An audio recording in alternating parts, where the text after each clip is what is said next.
Welcome back, episode 200, Life and Tribe podcast, the big 200. Who better to have on this one than our good friend Kallup McCoy? I think this is his fourth time on the Life and Tribe podcast. Always a pleasure. This guy's got an amazing story, amazing attitude. He's an inspirational individual. We love having him on. And great episode because we recapped his run across the entire United States of America from San Diego all the way to North Carolina. Amazing story, a lot of fun stories along the way. And Callup's also got some big goals coming up, including going for a sub 232 marathon that he's training for right now. So yeah, stay tuned. He's got some really cool ultra marathon goals in the future as well. So yeah, stay tuned. This was a great episode. If you liked it, please leave a review, drop a comment, share with a friend, do what you got to do. And just a reminder, check out our Instagram. I have the Indy Marathon shakeout information up on there right now in the story. If you missed it, please send us a DM. Happy to send you the info. When we're running through Norton Commons or the Pewee Valley area in Louisville, Kentucky, it's pretty easy to spot Mason Construction Home. The attention to detail, the quality, the stunning design, you can't miss it. It stands out.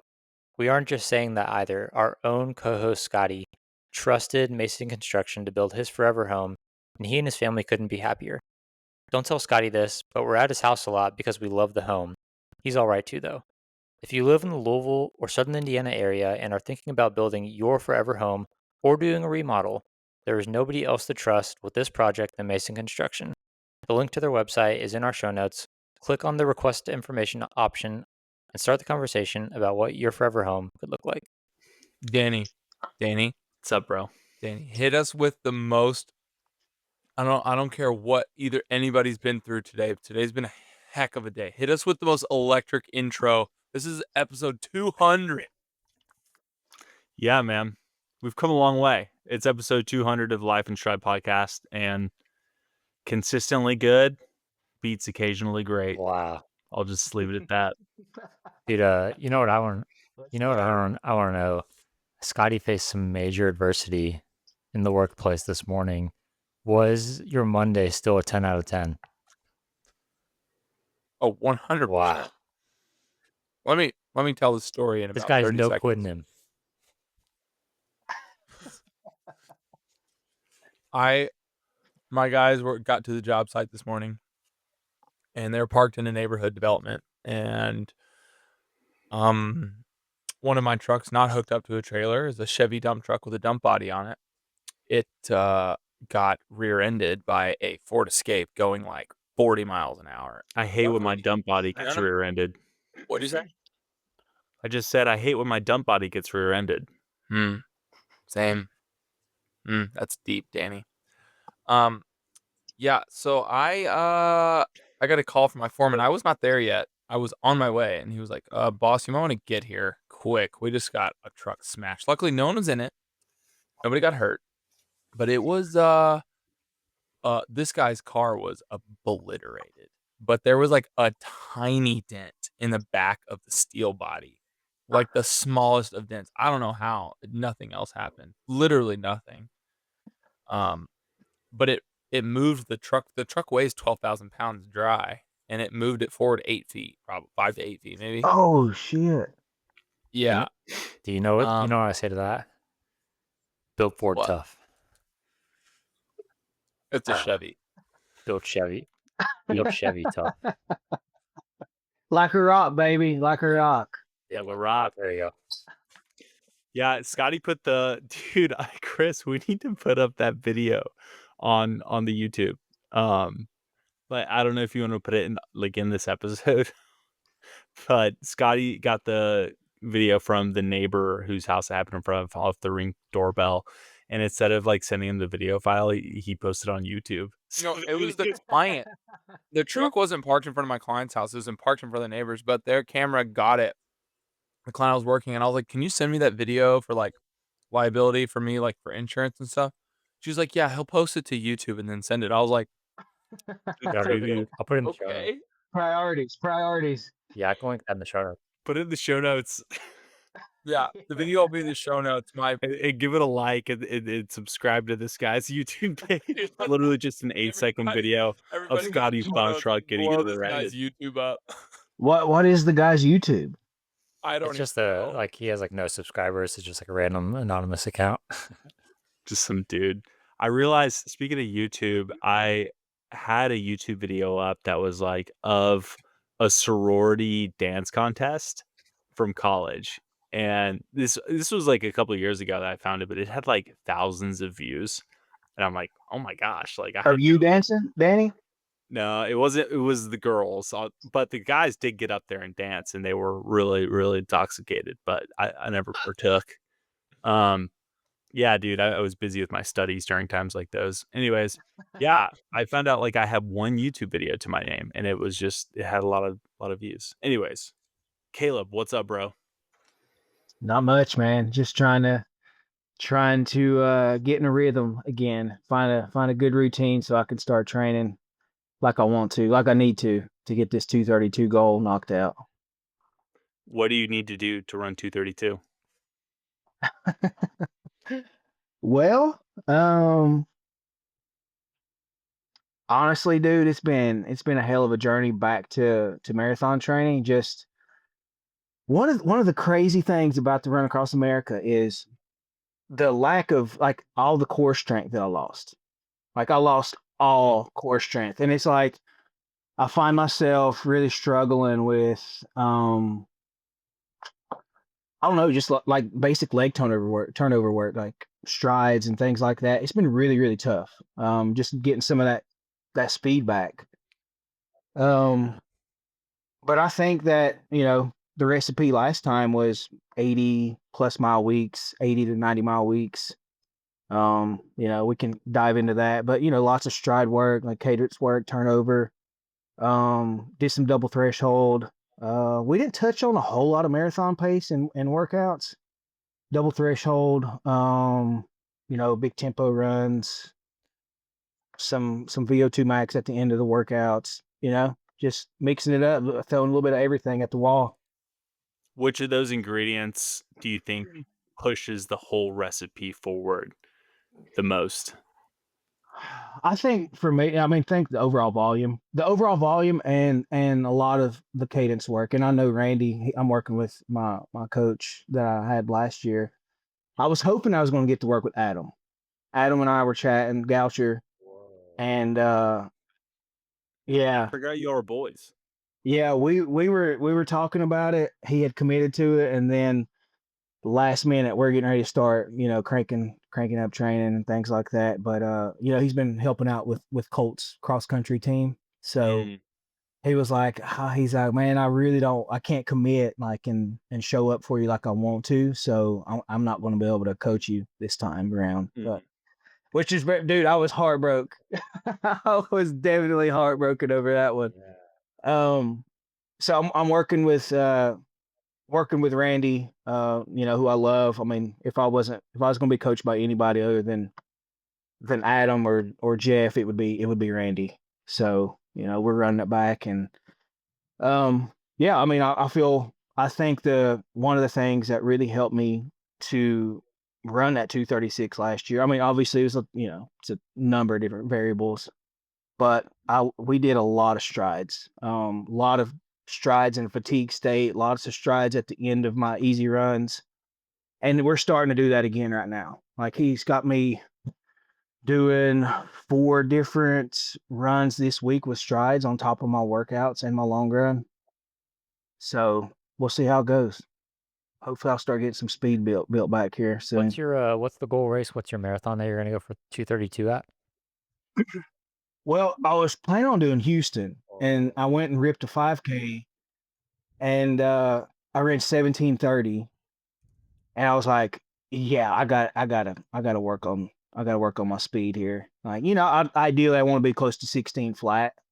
I feel more confident having that type of foot speed, heading into a marathon block. So that's the focus right now. Like making that pivot, not rushing into things. So I move things back, and I want to do Wilmington instead. So it gives me an extra. I'm like less than 17 weeks out right now. Caleb, So I think that'd give me enough runway. I hate to hear that, since me and Scotty are running Houston. We could have hung out.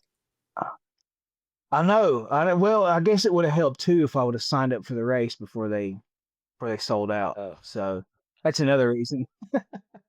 that's another reason I had to pivot too. But I think it's going to work out better because I just don't think I could have been in the type of shape that I needed to be to run that. Yeah, And Jen, makes sense. I agree. I think like you need some sort of like good top end speed to run a good marathon as well. And I just came off a stress fracture about 2 months ago. I've been training for about 2 months back, and yeah, that's definitely one of those things that takes a bit of time to get back. But I know with your, transcon, that was just a lot of zone 1, zone 2 type running for a really long period of time, and that can obviously zap the speed right out of your legs. Get those. That's not marathon legs. That's ultra marathon legs. So yeah, I totally get that. yeah.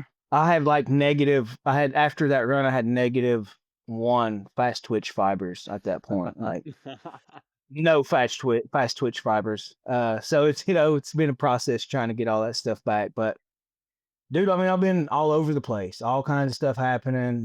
Run across America. Just got back from Chicago with Caitlin, my wife. She just ran a PR. Coached her to that. She ran a 14-minute PR. 3:43. So yeah, she crushed Wow. it. Yeah, man, just been traveling, coaching. Just got back from Texas. I went from Chicago to Texas and crewed Matt on the last 6 days of his run across Texas, and that was incredible, dude. He raised $140,000 in 19-20 Oh days. my gosh. Wow. Yeah, It's like I gotta ask. yeah. You gotta ask. What's going on with the smoke and the darts after the run? What you started that trend? Yeah, what's up with the lung darts, man? What's going on? I don't know who started that trend, but back in my wild days, I was always a menthol guy. So, I've been smoking me a dart, smoking me a menthol here and there after a run. I don't know, it's just kind of like a post-run snack, I guess you could say, that I've been enjoying and partaking in here lately. Keep the lungs honest. I think the first person I saw that do was Matt Johnson. Yeah, for sure. He was one of the first ones to start making that a thing now. I didn't realize how I looked at his page the other day. Wow, he has an infinite amount of followers nowadays. His page has really gone crazy. It's I think he started running with Jelly Yeah, Roll yeah. all of a sudden. Yeah. Yeah, he started coaching him, and I think he's going to start coaching him again here soon. So, good for him. Really? yeah, he got to go on tour with him. Yeah, he was with him for like a week or two on tour, helping him with his 5K training and stuff like that. So it's it's wild. I- It's crazy how that happened. I don't even like that. How that relationship came about is probably a crazy Probably found him on story. Instagram. Maybe not. Yeah. Well, he was coaching Jelly Roll's cook, his chef. And so I think when Jelly Roll was, mentioning how he wanted to get into running and training for a 5K, his chef was like, "Oh, I know a guy." And so they just made that connection, Nice. Not bad. Yeah. Are Caleb, you on? Oh, go ahead, Scotty. no, I'm about to drive like way far away from banter. So Striegel, get it out. I was gonna say let's dive right into Transcon, bro. I want to hear all about this. I've been anxiously awaiting this. All right.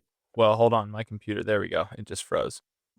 I just came up with this Johnny on the spot, Caleb, and I don't know if it's going to be great or not, but I think it's It's gonna be great. I want to break down Transcon 4 ways. Okay. I'll say it all, but then we'll start in the beginning. Right. Mental fatigue and struggle, physical fatigue and struggle, what you learned about yourself. That's number 3. And number 4, a couple funny stories. 1 to 3 funny stories. Let's start with, actually, we can start with whatever you want. Whoa. What do you want to start with? I want to bring my wife on here in a minute because she can give some really good insight. Because I got caught up, just the day to day trying to get the miles done, but like being on the outside and seeing all of it happen and everything, and with the crew, and yeah, she's definitely got a great perspective on everything. But let's start with the mental struggle. Like, yeah. How you wanna break that down? I mean, how was it? I mean, we talked before you did it, like pretty, like maybe a couple weeks before. Yeah. And we talked at Boston before Yeah. Boston. Yeah. We knew that it was going to be hard, right? It's obvious that that's going to be extremely hard mentally, physically, emotionally, all the stuff, right? What about it surprised you mentally? What about it surprised me mentally? Um,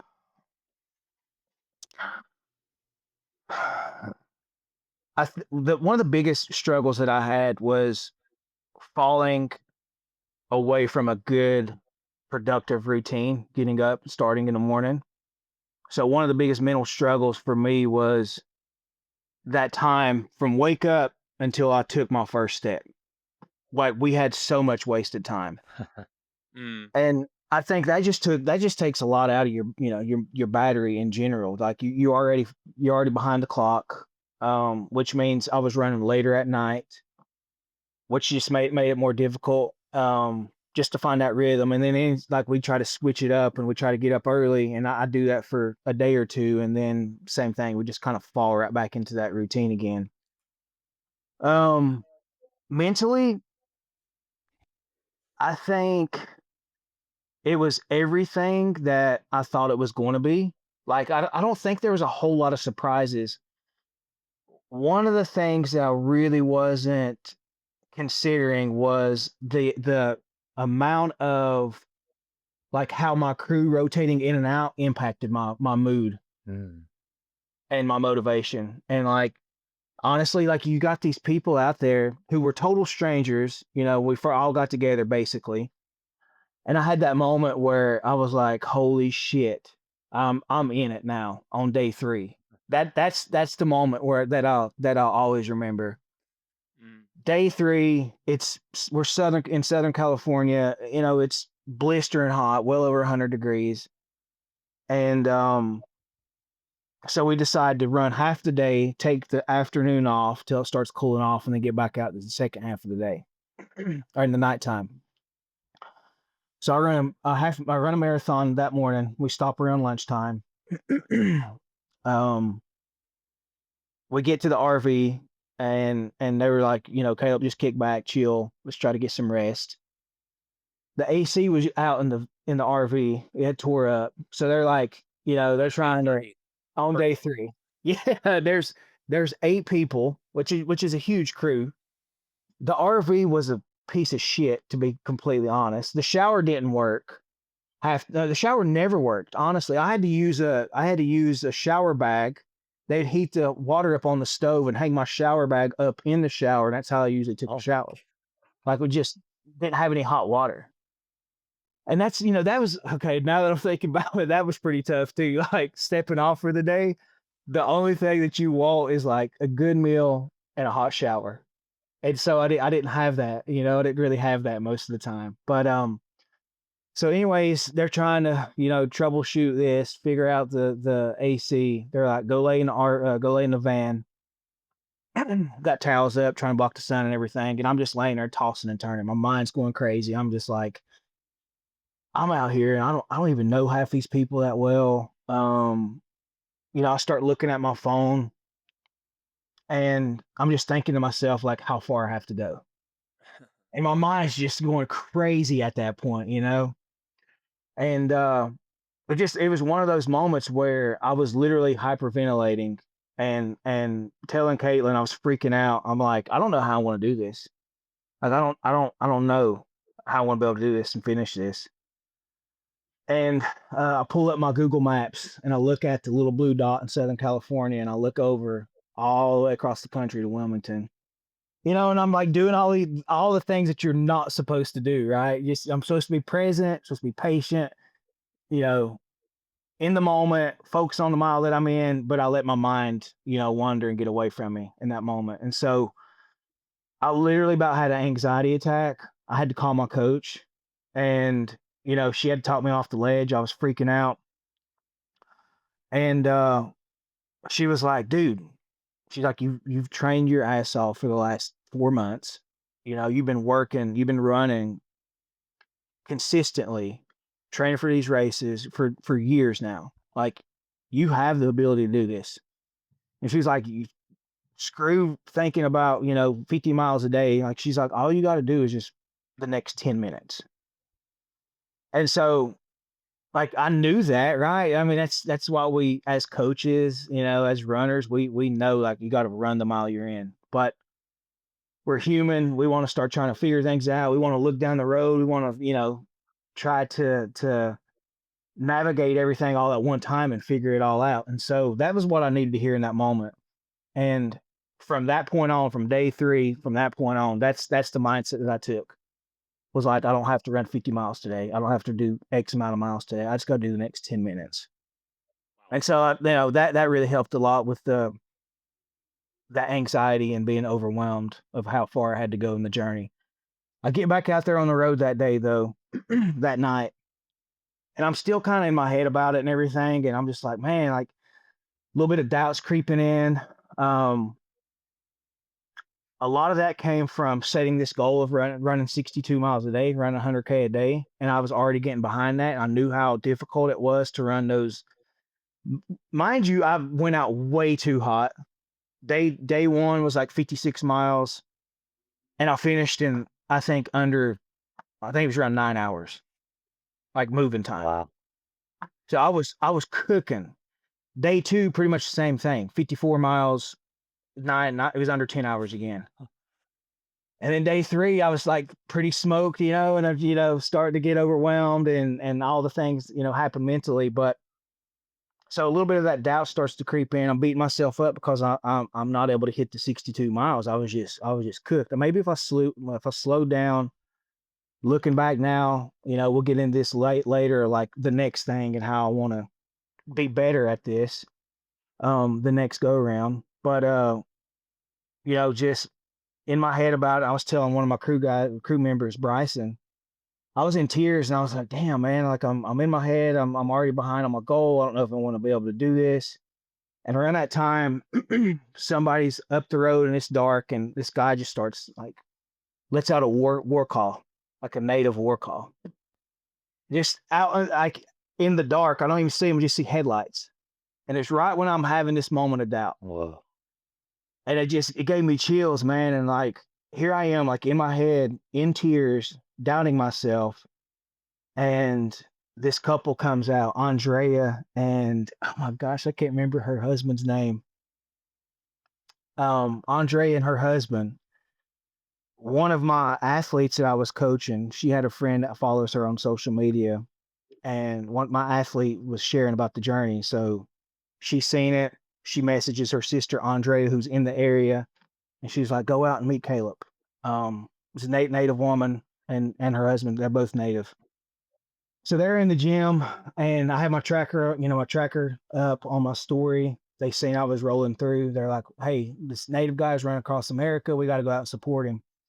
So it's just like one of those moments, man, where God really showed up. I was not expecting that, but it showed up exactly when I needed it the most. And they came out and they ran, I think he ran 14, 15 miles. He's incredible, dude. Does a lot for his community as well.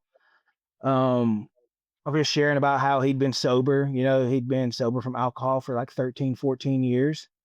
Wow. And just got to share, some miles with him. And eventually, like, we ended up getting the van stuck that night. It's like 3:00 in the morning. And the van gets stuck in sand, just like buried. And he actually helps us get the van unstuck and pulls us out and everything. But yeah, man, that was one of the cool moments of like at the beginning part of the journey and where I really struggled mentally. But I needed that day. I needed that day to happen, just to kind of help me get everything back on track and get my mindset right again. Are you a runner? Do you need running shoes, gear, apparel, more? If so, I got the scoop for you. Kencom's Running Store is the best place to buy any running supplies you need. Located in the St. Matthews area of Louisville, Kentucky, the friendly staff will take excellent care of you. If you are a newer runner and need help finding the right shoes, or you're looking to get plugged into the Louisville running community, this is where you need to start. If you don't live in Louisville, check out werunlou.com. We have a discount code and the link to the website in the show notes, and the shipping is free for purchases over $100. I promise you, Matt and team are the friendliest people you can meet. Don't hesitate. Get your running supplies at Ken Combs Running Store and support an amazing local business. Yeah, that's pretty crazy to like look at the map, look at the little blue dot that early on. That's a dangerous thing to do right there. If you zoom out far enough, it looks like you're still in the ocean. Yeah, Probably. Caleb, Yeah, exactly. did you find a rhythm after that third day for the rest of the Transcon, or did you have other moments where you were like, maybe I don't have it in me? I knew that I did find a rhythm. I knew that my sweet spot on mileage was anywhere between 47 and 52.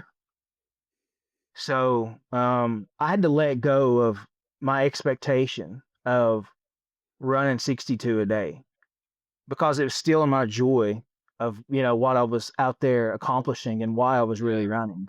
Mm-hmm. And I was making it more about, early on, I was making it about the miles and trying to hit this goal. And, you know, that's not why I wanted to do it. You know, I wanted to do it obviously for my nonprofit, for my community, the people that I'm close to, the people that I've lost, people in recovery and all those things. And so I had to really focus on like my why and the purpose of why I was out there. But I did find that rhythm. You know, we started rolling. We started rolling for the next I hit the 1,000-mile mark on day 21. But once we passed Phoenix and started climbing into New Mexico, I got severe. And I think I was talking to one of you guys. I think I was talking to Scotty. We were talking about I had Achilles tendonitis and shin splints on the right foot, on the right leg. That was an issue for like a week. And then it moved to the left leg.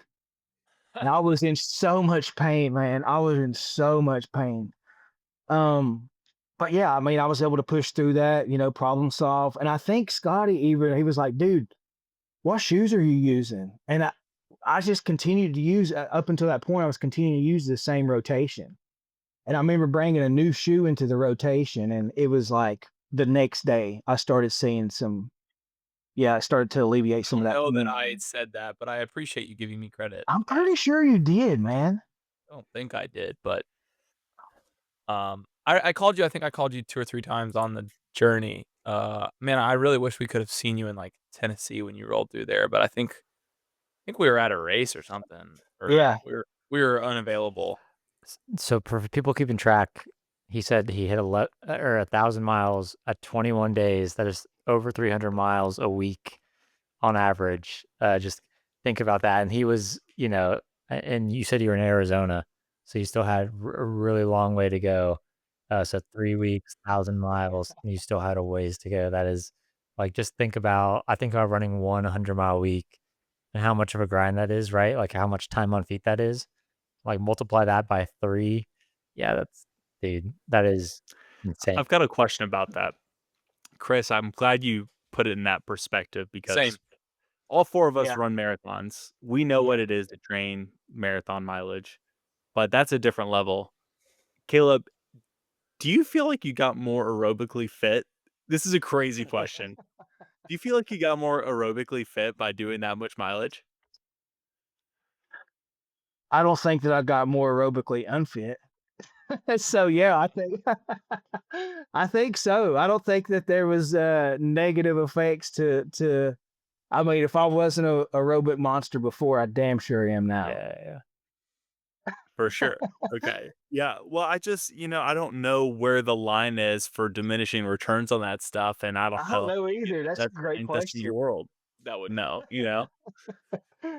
So I know that'd be cool to study that, like the effects of all those miles. Yeah, I can imagine if he did like a VO2 max test like before and after, but obviously the VO2 max, he'd be so fatigued after that it'd be kind of hard to measure it correctly. So Yeah. He'd get up to like 7:30 pace and be like, "Yeah, I cut it." Yeah, exactly. oh, I Exactly. can't imagine.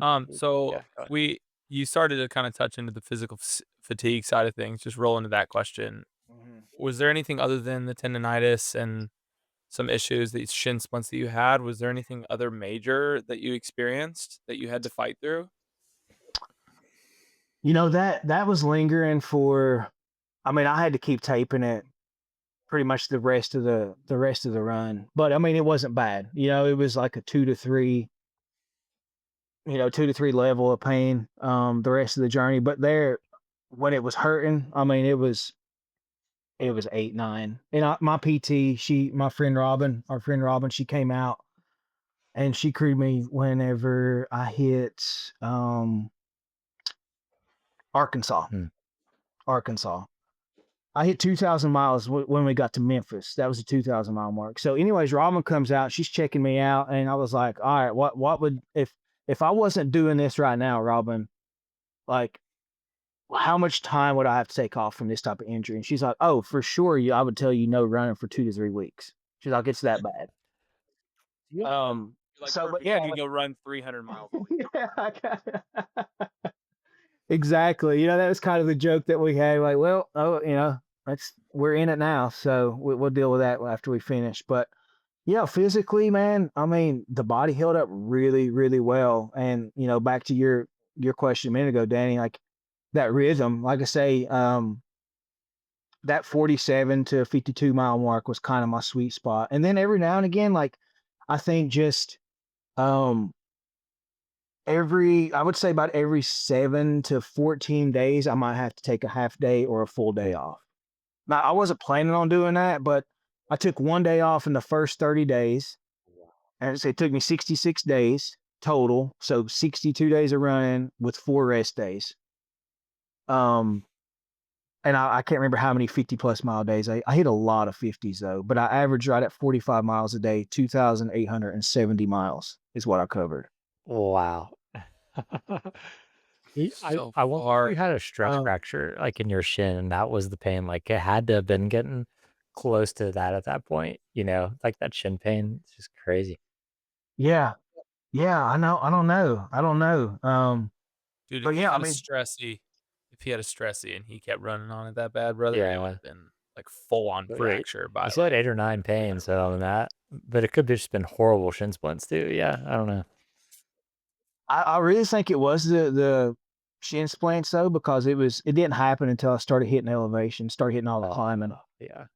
That So Was once there I a moment started, during the physical pain when it got really bad that you were like, okay, I have, 4 figures of miles left still. I might not be able to finish this. Or were you like, I'm gonna finish this no matter what?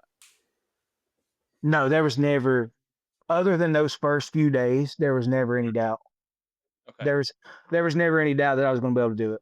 You know, and I just had a few moments of that throughout the whole journey, like where I'm just like, I don't know, I'm questioning myself, you know.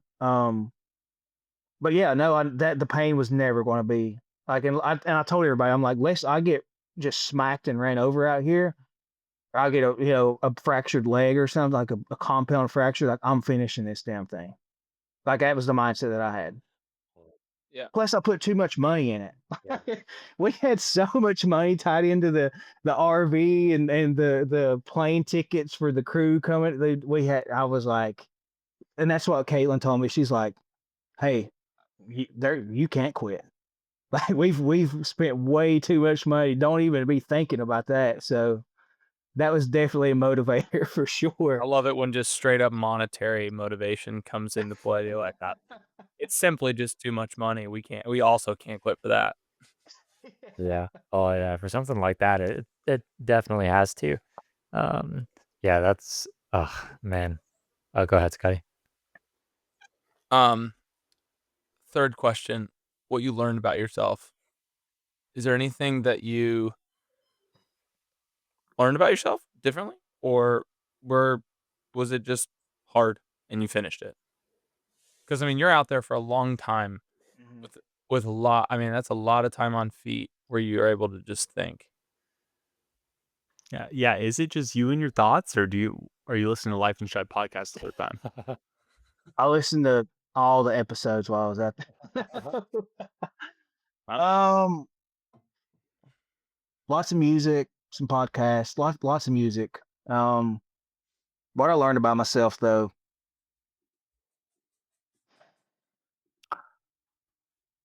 I think one of the biggest learning moments of the whole journey came on the day that I finished.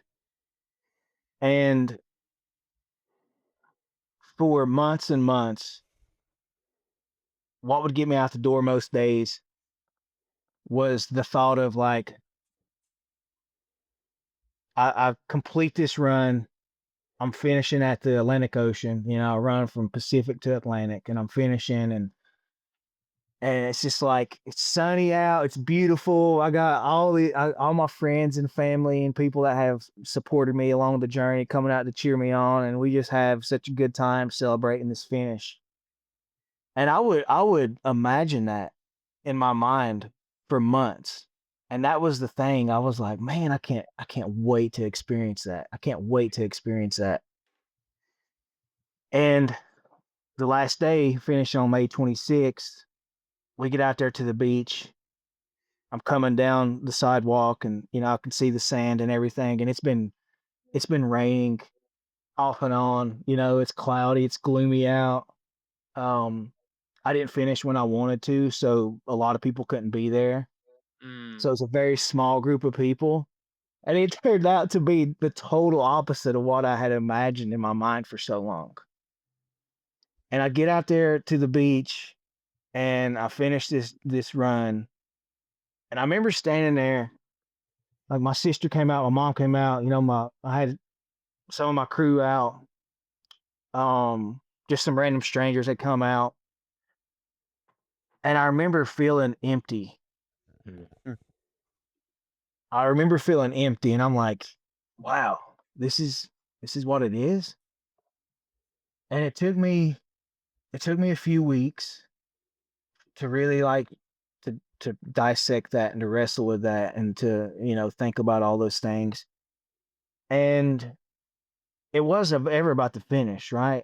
I was still in so much like this incredible experience and joy and these highs and lows and of this whole journey. I was like stealing that away from myself by having this expectation of something. And one of my favorite quotes is, excitement comes from achievement, but fulfillment comes from the journey. And that I had all that excitement for months and months and months and days, you know, pushing me every day, and I didn't feel like going to try to you know, to hit this achievement and to say that I did this thing. And that left me feeling empty. And so, you know, after I spent some time thinking about things, it was all about the conversations I had with my crew. It was about seeing them get to experience, you know, something they'll probably never get to experience again in their life. I remember telling one of my Kendall, I've been coaching her for a year. She came out and crewed me. And it was moments like this I'm about to explain. We're running down a mountain and we're in California. It's like day two, I think it is. And we stop on a pull off, and I was like, Kendall, the sun was setting. It was just me and her. The crew was down a couple miles in front of us. I was like, just look at this, take this in. I was like, she'd never been to California. She'd never been on the West Coast. And I was like, you're never going to get to experience this moment, this sunset again. Like, you're never going to be running through here on the side of the road again.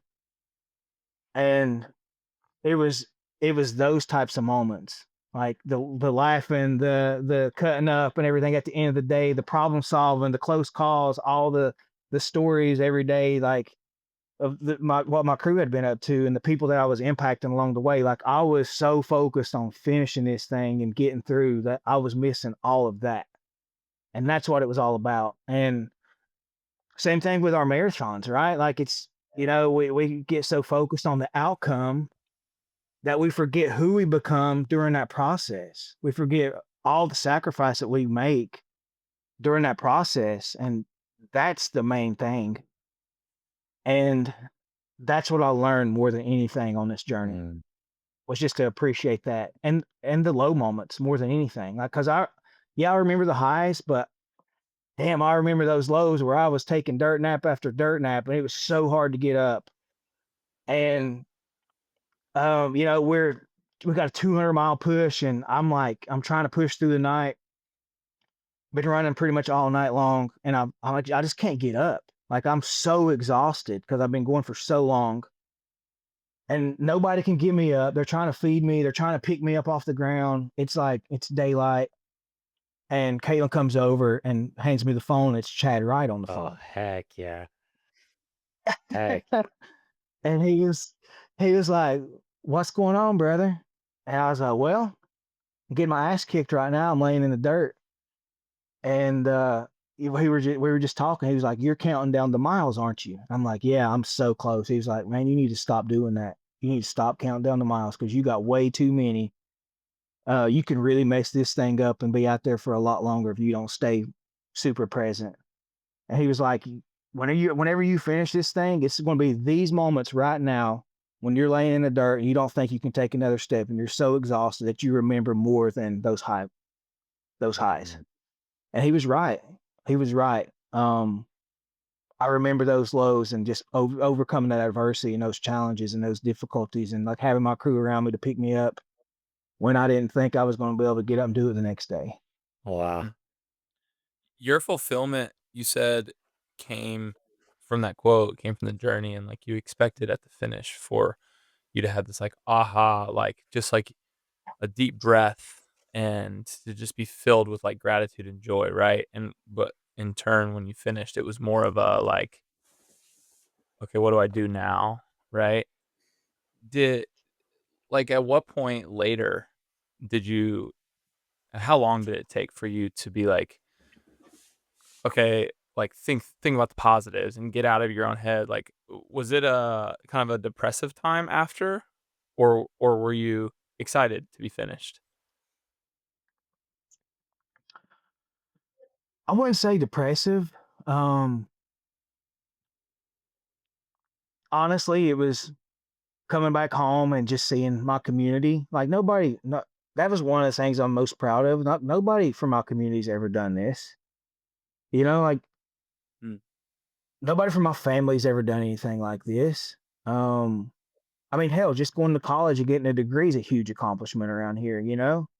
And just knowing where I came from, and the people that have supported me through the years, them knowing where I came from, and to say that I came from that, you know, spending, you know, so much time in and out of jail and strung out and trap houses and I mean, knocking on death's door to running across America, like coming home and having my family and my friends and my community like so excited to see me and everything. Like that kept me from like getting in my head and being like too depressed about things and like that withdrawal, I guess, from being out there every day. I did miss it, but yeah, no, I don't think that um there was a time where I was like depressed about not Okay. being, yeah. Yeah, I mean, the coolest thing is like through your nonprofit, right? Which forgive me if I'm messing this up, but your nonprofit is essentially helping addicts, correct? Like get out of the lifestyle. Um and through your story and doing things like this, you are proving to people time and time again that you can reverse the cycle, right? I Mhm. mean, you had every excuse to not be here today, right? Like multiple times, you got multiple lives, like chances, right? From like listen to Caleb episode 1 if you want to be filled in on what I'm talking Oh, yeah. about, but it's way back in the archives, but it's really cool to see you change that and you'll change it down the line for your family, right? For your Mhm. family and for your friends and not repeat that cycle. And not only that, but you did something about it. Like you didn't get clean, but you're getting other people clean through your story, which I think is the most just the most impactful thing about your story, and I really, really appreciate that about you. It's cool.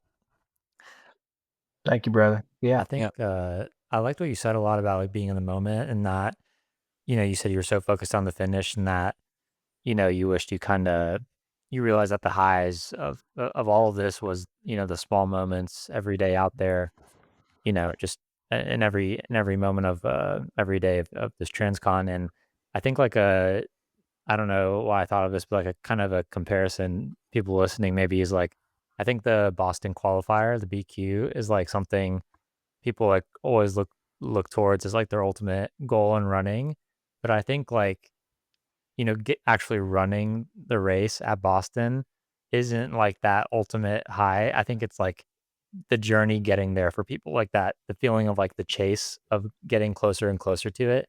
I think that is like that feeling that people are looking for more. Like obviously getting to the race is like the celebration of the work, but I think the work and like the improvement like leading into getting that BQ, I think that's like probably, and like just the feeling of the chase of it, I think that's kind of like, the most exciting part, if I had to guess, for people like looking back at qualifying for Boston. Does that make any sense or not? Yeah, no, absolutely. I totally agree with that. Danny's looking confused. Yeah, that whole journey, man, we hear it all the time. It's like who you become throughout that journey, like what you find out about yourself, what you're capable of. Like you're pushing further than you ever thought that you could, like months and months and years at a time. And then you finally show up and you do the thing. Like, I mean, it's just, that's so fulfilling, Yeah. So Mm. I agree. Yeah. Well, Greg.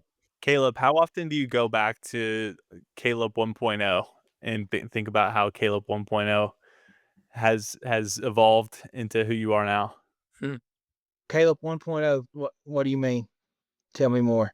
Well, the Kallup that we heard your story on episode 1 where you were addicted to drugs and in and out of jail, and like how often do you think about your past kind of as a just exercising gratitude maybe? Not enough, Danny. Honestly, not enough. I've not shared my story in a minute, and that's one of the things that I been talking to my wife about, is just getting more involved with our guys. And I've got a speaking engagement lined up at a high school in Ohio here in a few weeks. Get to share my story, get to talk about the run across America and things like that, but not as much as I used to, Danny. And I need to get back to that.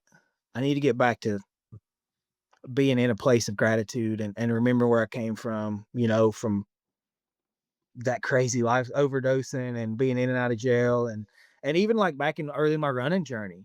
I mean, I started this journey. I DNF my first 50 miler. I ran my first marathon in 5:25. I got second to last in a 50-mile race at Badwater, the Cape Fear race. That's awesome. I got dead last in my first 50K at Davidson, the college in North Carolina. Dead last, and everything up. And here I walked the last two 10K loops. Like, it's been such a crazy ride, man. And I forget about where I started and where I came from. And I don't celebrate, just that process and that journey that I've been on.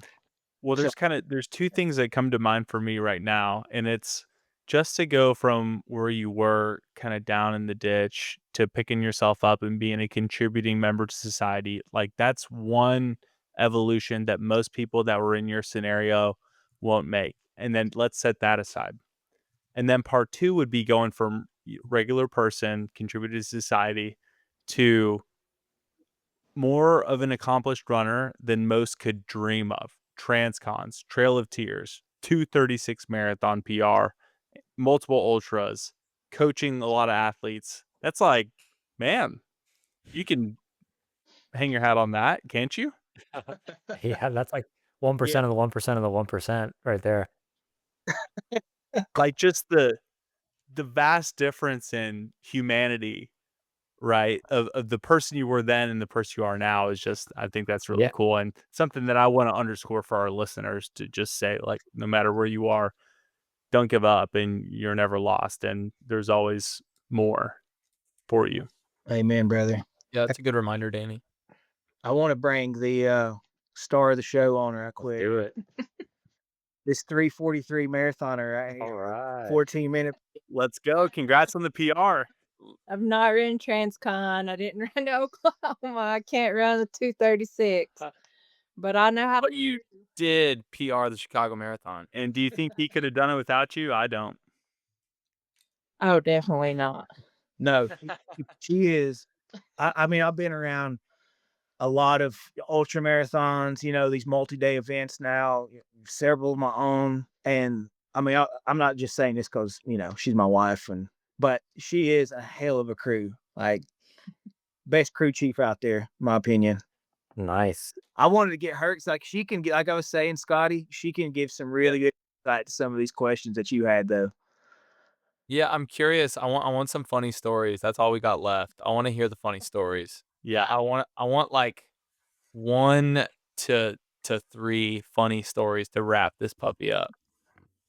Well, I will say Kallup never shares this story, but this is one that I typically share with people. Is about, was that day one? That was the first day, right? When Bryson hooked the. He won't wear it, but Oh, I forgot. I put dude wipes in the. Kayla, okay, so if anybody's ever RV been too. in an RV, I mean, you have to be mindful of what you're flushing. And this guy, we Dude really, wipes needs to stop false advertising that they're flushable because they're not. you also should not flush in Dude RV toilet. Like, come on now. But so he clogged the toilet up. Well, the girl who drove the RV out, she hadn't put the water into it because she was trying to make better mileage. She drives this RV like all the way across America to come meet us. And so, anyways, on when Kallup gets started, there's actually no, it was day one. So I was like, we pulled into a gas station. We needed to fill up the tank. No, not the black Gray tank. tank, Do gray not fill up the black tank. See, I know you know. I guess it is, no, not the gray tank either. I don't know what it's called, but it's the tank where you like have the water to do the dishes. It's Yeah. stored for the shower and all that other stuff. Well, mind you, none of us knew what we were doing. We had never been on like an RV like that. There wasn't really a handbook for anything. Well, Jess, she was the captain. She's out running with Kallup and leaves us. She's like, assigns us on this mission to go and fill the water tank up. So me and Kendall and Bryson, we're at a Love's gas station. I had the Starlink. It's actually day 2 because that's when Griffin got out there. I have a Starlink trying to set it up. So like I'm spinning circles in a freaking parking lot trying to like get this Starlink to connect. While I'm doing this, they're trying to fill up this water tank. There was a fuse blown on the RV. All like things are already happening. I'm like, okay, this is exactly how this trip is gonna go. I get out there into the RV. We finally get the Starlink going, and one of the camera guys, he hits a button on the generator and like the fuse starts to work. Well, I scream at Bryson. I'm like, yes, you fixed it, because he was messing with the fuses, right? Well, as soon as I said, yes, you fixed it, I start seeing brown water start overflowing coming from the bathroom. And I just like looked at Bryson and I was like, oh shit. And he was like, what? And I was like, no shit. So overflowing into the RV. Me and Kendall just jump into action. We're grabbing towels, we're grabbing trash cans. Like it was just, there was no time to think. We were just like, we got to do something. He had hooked the hose onto the black tank And so the whole time we're sitting there waiting on the correct tank to fill up, the black tank's filling up. And so Oh it no. yeah, and that's the tank that collects like the dirty water from the shower, collects the crap and the urine. Yeah. And so of course here we see all the dude wipes start coming back out. And then I couldn't blame it on anybody else either. Nobody had taken a shit in there, so that was just day 2. So is that kind of like gives and like the AC went out. context? And the AC went out. Yeah, the AC went out. How was the group morale when the AC went out? Terrible. Terrible. We were Imagine. already Yeah. Yeah, I think though the group did really well to try to like not complain, Yeah, keep especially when things Caleb was friendly. around. Yeah. We just really didn't want to stress him out. We honestly kept a lot of things from Caleb so he would not be stressed out. Because that was the last thing that we needed him to do. There's actually a really cool moment in It's another funny story. so I was gonna talk about Utley, bless his heart. So I don't know if Caleb told you how much he told you about the RV. So when we get the RV, the key that lets the bunk beds down was not with the RV. So we never had the bunk beds Over the driver, over the passenger drive. seat. Yeah, so we like that was just bedding that we didn't have available for crew. So I had bought some air mattresses and we have a really good buddy. His name's Utley. He's a real good sport, but bless his heart, he flew out. And like the first 2 days of him being out there, we would blow the air mattress up and then by in the morning, he would It's just be like flat. just on And so now sleeping on the floor, basically. now we have this inside joke like the only way that if you're going to be on our crew for anything coming up is like that the only way you're going to join is knowing that you're going to be sleeping on the floor on a deflated air mattress. It's the initiation. You got to go through some hard stuff if you sign up to crew Transcon. That's for sure. Yeah. They kept it fun. I feel like they would just have like a whole dance party whenever Caleb would come running in. Snowden and Jordan. Mm-hmm. They just always kept us laughing and having a good time. I would say that he probably Quinn, our buddy Quinn. We were actually coming through Chattanooga and it was dark. It Oh my was God. raining. What it about was Lewis running thundering. 45 miles? Our cameraman Man, has never ran over 4 miles in his life, and he runs 45 miles with me. That one day. yeah, And he didn't walk for a month after that. Oh, he was cooked. He was cooked for like 3 days. yeah. But then he was good. He was good. That's Wow. nuts. Yeah. Hey, Caleb, we have a question that we can't leave unaddressed before we wrap up here. So we all saw a video of you getting arrested. Oh my god. That like broke the running internet. People were freaking out. We were freaking out. So Dude, I was freaking out. We were concerned, texting about it. What happened? What happened? For real? What happened? I was bored, and I called my mom with the idea, and I'm like, Mom, I got a great idea for a prank video. And I tell her, she's like, oh my God, that's so good. You should do it. And so I was like, okay, next police officer that we see, I'm going to ask him if he'll act like he's arresting me. And so Caitlin was freaking out. Like everybody from Cherokee, all my family, friends was blowing her phone up once we put the post out. And Lewis, the cameraman, videographer, he was like, I think we should double down and just put something up on your story saying that like you're having to go back to California and then we'll just go black. We'll just go dark. And Caitlin like, no, I think that's a terrible idea. So anyways, after like an hour and we're getting all these messages blowing up and everything and seeing all the comments, roll in, we just doubled down. We're like, we're going to let them sweat for about 5 or 6 hours. And so it blew up. We honestly had people pissed at us, especially in Oklahoma, and we're coming through there, that was waiting on us. So it kind of, I don't know, it kind of blew up a little bit. Dude, Yeah. I saw some funny comments on that post. People were panicking for sure. I saw Matt Johnson's comment, and yeah, there's a lot of people stressing out about that. So you very The video did look a little too polished though for it to be like a Pops video, didn't you? yeah. yeah, it was a real I forget how cop. people say Jess when she was like, somebody call Caitlin. That they were like, okay, that made it a little more believable. Yeah. That was cruel, man. But yeah, I'm glad it wasn't real. But yeah, it sent the internet in a frenzy for sure. I remember that we were all texting about it immediately, and a bunch of people. I was reading all the comments, and I believed it. So yeah, well done, very funny. Well, I know you guys are wanting to wrap here in a minute, but I would love to kind of transition over about like what's coming up in 2026. I really want to share that. Oh, let's do it, dude. Yeah, go for it. Hit it. We're doing a little call out right now. We'll do a call out. So Do it. everything that I'm doing currently is intentional. I want to build my way up to so marathon training is 2:32 marathon attempt. Go into a multi-day race, either a 200-miler or doing TSP solo. One of the two. It's probably going to be a 200-miler.